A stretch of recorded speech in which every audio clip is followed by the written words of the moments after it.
ইতিমধ্যে গত ফ্যাসিস্ট সরকারের আমলে শেয়ার বাজার লুটপাটের সাথে জড়িত কিছু ব্যক্তি ও প্রতিষ্ঠানের বিরুদ্ধে শাস্তিমূলক ব্যবস্থা গৃহীত হয়েছে, তা কমিশনের ওয়েবসাইটে প্রকাশ করা হয়েছে এবং আরও কিছু ব্যক্তি ও প্রতিষ্ঠানের বিরুদ্ধে শাস্তিমূলক ব্যবস্থা গ্রহণ প্রক্রিয়াধীন রয়েছে।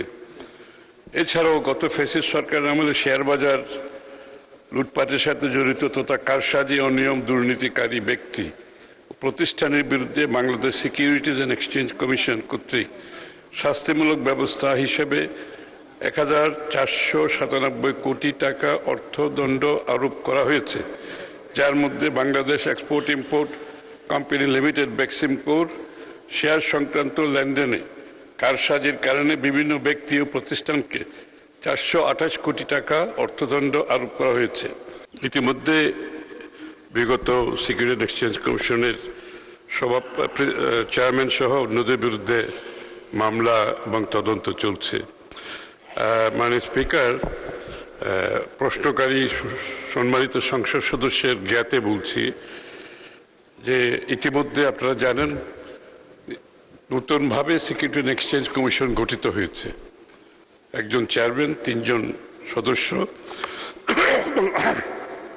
আরেকজন সদস্য নিয়োগের প্রক্রিয়া অব্যাহত আছে, চলছে।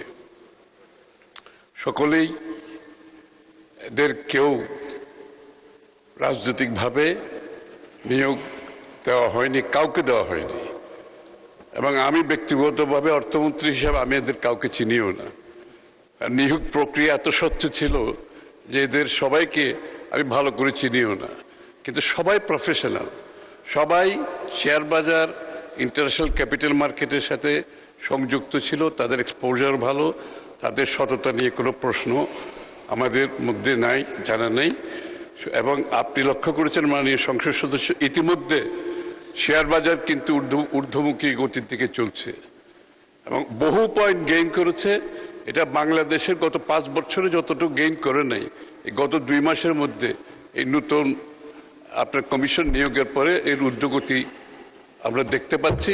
এবং শেয়ার বাজারে সত্যতা আসার কারণে, শেয়ার বাজারের উপর মানুষের আস্থা ফিরে আসার কারণে এটা হয়েছে এবং আমরা আশা করছি যে আমরা বড় ধরনের পরিবর্তন ক্যাপিটাল মার্কেটে এনেছি এবং আনতে যাচ্ছি।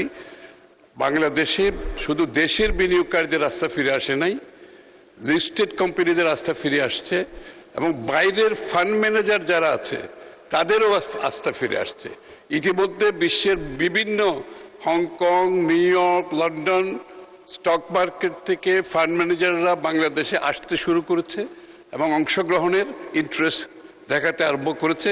আমরা বিশ্বাস করি আগামী দিনে বাংলাদেশের ক্যাপিটাল মার্কেট একটি গ্লোবাল, যেভাবে পরিচ্ছন্নভাবে পরিচালিত একটি শেয়ার বাজার হয়, ট্রাস্টের মাধ্যমে, আস্থার মাধ্যমে, সেটা ইনশাআল্লাহ আমরা করতে যাচ্ছি এবং ইতিমধ্যে তার সফলতা আমরা দেখতে পাচ্ছি। শেয়ার বাজারে বিনিয়োগকারীদের যে আস্থা ফিরে আসছে এবং শেয়ারের ঊর্ধ্বগতি দেখে সেটা বোঝা যাচ্ছে।